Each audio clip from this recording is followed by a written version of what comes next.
In this video, we're going to be discussing one of the four macromolecules, and that's lipids. Okay, the other macromolecules that we're going to be learning about would be proteins, nucleic acids, and carbohydrates. And those three are all polymers, and so we're going to learn more about polymers in a later video. Lipids are not a polymer, so we're going to discuss them first. So there are several things I want you to be able to do after watching this video. I want you to be able to describe the three main types of lipids. I want you to be able to define saturated fatty acids in regards to their structure and their chemical properties. And I'd like you to be able to do the same thing with unsaturated fatty acids. I'd like you to be able to differentiate between trans and cis fatty acids and why the difference is important for biology.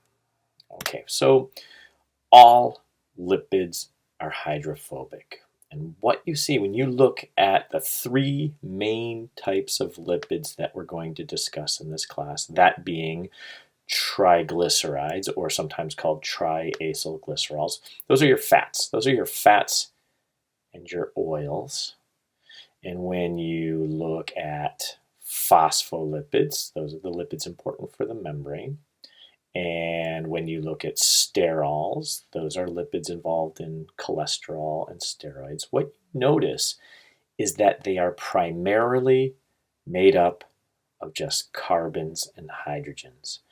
Carbons and hydrogens. Carbons and hydrogens. Remember, carbons and hydrogens have about equal electronegativity, and so that means that all of the lipids that we're going to look at are hydrophobic, are non-polar. That's the one trait they all share. So let's start with our first type of lipid, the fats or oils, the triglycerides. And let's take a look at how we build a triglyceride. And what every triglyceride requires is a molecule of glycerol. And let's take a careful look at this. It's nothing more than 1, 2, 3, so a 3-carbon chain. Each carbon is connected to a hydroxyl group, okay, and then filled out with hydrogens. That's a glycerol. Very easy to draw. And connected to each one of these carbons here, or more accurately, the oxygen connected to each one of those carbons, is going to be a fatty acid. Now let's take a look at fatty acids. Fatty acids here are just a long chain of carbons with hydrogens attached to them, and at one end is a carboxyl group. Now there is some variability here on these fatty acids, on the structure of the fatty acids, and we're going to look at that in just a second. But basically, they are long carbon tails with a carboxyl group at one end. And you need 3 of those. One each is going to be attached to these 3 oxygens here. So let's take a look at how that happens. When we attach a fatty acid to the glycerol, it happens in what's called a dehydration reaction. And that means we're going to lose a molecule of water. So here's the OH attached to the carboxyl group, that leaves. The H of the hydroxyl group on the glycerol, that leaves. And you get a covalent bond between the carbon of the carboxyl group of the fatty acid and the oxygen of the hydroxyl group on glycerol. So you get this bond here. Now this whole bond, this is called an ester linkage. So these fatty acids are going to be attached to the glycerol molecule via an ester linkage. And you'll have we'll start over here. 1, 2, 3 fatty acids connected to the glycerol molecule. Now these 3 fatty acids can be the same and they could be different. Any combination is possible. And so this is called a triacylglyceride. Tri for 3 fatty acids. Glyceride is for glycerol here. Let's take a look at the difference between saturated fats and unsaturated fats. I'm sure this is something that you have heard in everyday language. If you turn over and look at a package, the ingredients of a package. So what's the difference? Well, the difference is what types of fatty acids are in that molecule. Now, a saturated fat is made up primarily of saturated fatty acids. And a saturated fatty acid is one in which every one of the carbon-carbon bonds is a single bond. There's no double bonds within this. Okay, so for example, if we take a look here, we have our carbon, oxygen. Okay, so that's that end of it, and then everything is just a carbon, single bond, carbon, single bond, carbon, single bond, carbon, and everything is filled in with hydrogens. And so what we say here is because each one of these carbons is connected to a maximum amount of carbons that it could be connected to, considering that it's in let me rephrase that. Considering that each carbon is bound to the maximum number of hydrogens, we call it's been saturated with hydrogens, right? Or saturated with hydrogens. Now notice, when we have a saturated fatty acid, the structure of that molecule is linear like this. And so the question we want to ask is, remember, structure gives rise to function. Structure gives rise to chemical properties. So how might this structure affect the properties of fat? And the answer is, as we reduce the temperature in which this fat exists, as we reduce it, because it's linear, each one of these molecules is going to be able to stack on itself and other molecules very, very easily, which means you don't have to bring the temperature down very much for it to stack and take on a solid structure. So saturated fats tend to be solid at room temperature. Now let's see when we start entering double bonds into the situation here. So now we're looking at unsaturated fats, and what we're doing is this. We're adding a double bond. Now, adding a double bond between two of the carbons does a few things. The first is that now these carbons, this carbon here, has 1, 2, 3, 4, 5 covalent bonds. It's not possible. So in order to account for that, we need to get rid of one of these hydrogens. So we'll get rid of this one here. Same thing here. This carbon here is now bound to 1, 2, 3, 4, 5 other things. That's not possible, so we need to get rid of another hydrogen here. Okay?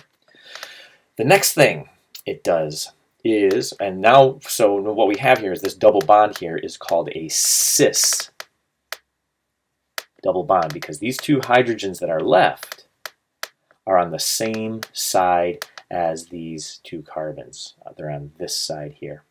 Now the next thing that's important to understand is cis double bonds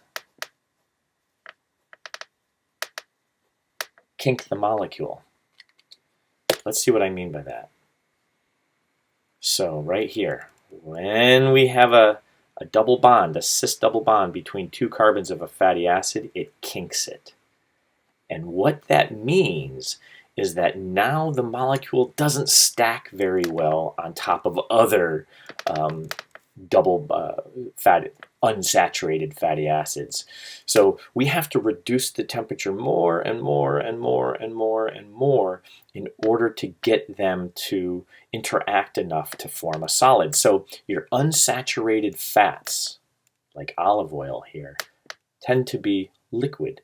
at room temperature because of those cis double bonds causing kinks in the molecule. Now there's one other type of molecule that has made big news in the last decade or something, another type of fatty acid, and that is the trans fats. Let's see if we can derive what this means. Trans fats. Cis means the same side. Trans means opposite. So, what we're talking about here then is we can immediately draw the structure simply based on the idea that we know what the word cis means and what the word trans means. So let's draw this molecule. We have OH here, and then C. So 1, 2, 3, 4. 1, 2, 3, 4. Let's put this, and then we're looking at these two here. We got our double bond here. Now, we got hydrogen and hydrogen.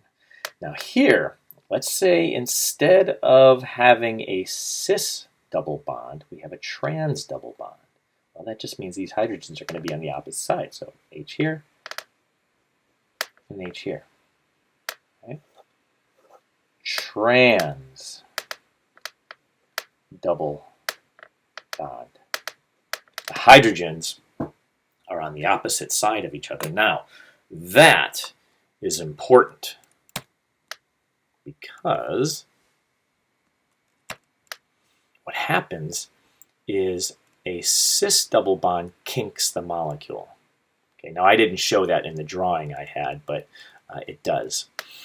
Whereas a cis double bond kinks the molecule, a trans double bond keeps the molecule linear.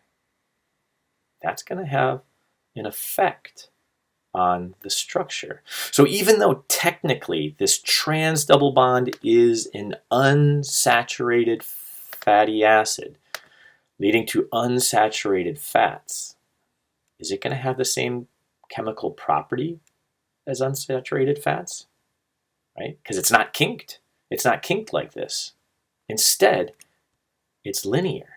So here, what we've got is a trans fat technically is unsaturated, but is going to act chemically more like a saturated fat.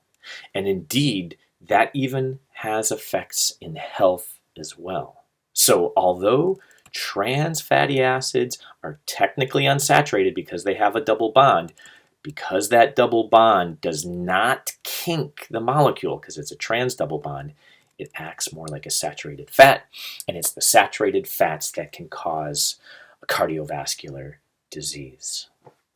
So because of that, in the last decade or so, and in fact, I believe by 2021, the government is trying to make it so that food producers are no longer making trans fats. And they do that. The production of a trans fat is through this process called hydrogenation, which as a byproduct produces these trans fats. All right, next, phospholipids. These are the lipids for membranes.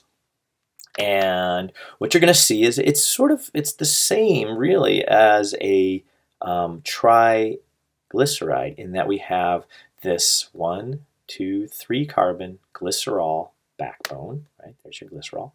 We have 1, 2 fatty acid tails. Okay. But in the third position here, instead of having a third fatty acid, what we have is this phosphate choline group. Now this is really important because I've got this question here. Is this molecule purely hydrophobic or hydrophilic? And the answer is, well, it's kind of both. Right here we have this big positive charge. We've got this big negative charge. So this whole phosphate choline region is charged, is very hydrophilic, can very much interact with water. And yet these fatty acids down here are all hydrophobic. They are going to be excluded from any of the water interactions or the water interactions with this choline and phosphate. And because of this, we say that phospholipids are amphipathic. They have both a hydrophobic, a very discrete hydrophobic section that does not interact with water, and a very discrete hydrophilic end that does interact with water. And amphipathic molecules are important because when you put them into an aqueous solution, they spontaneously form a few different types of structures. They can either form what's called a micelle, where here is all in blue is water, where the heads, the hydrophilic heads, are interacting with water molecules, and the tails are being excluded by those interactions, and they're all going on the inside. And so what you get is this sphere, this micelle. Okay, so you can get these spheres that are then floating around in an aqueous solution.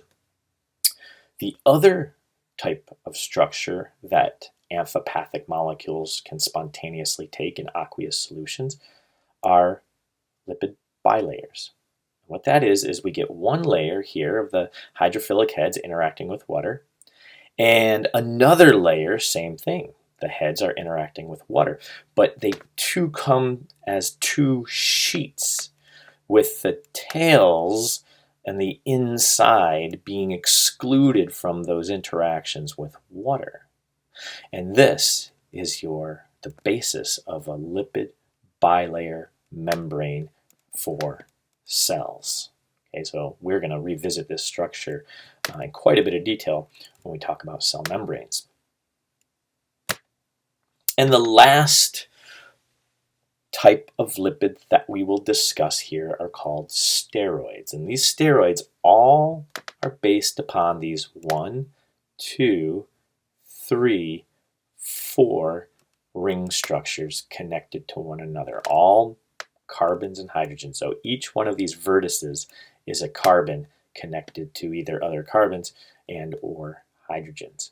And depending what kind of functional groups are coming off of this 4-ring structure will determine what molecule we're looking at. Here's estradiol, but then all you need to do is add another methyl group here, convert this hydroxyl group to a carbonyl, and now you have testosterone. And these are steroid hormones.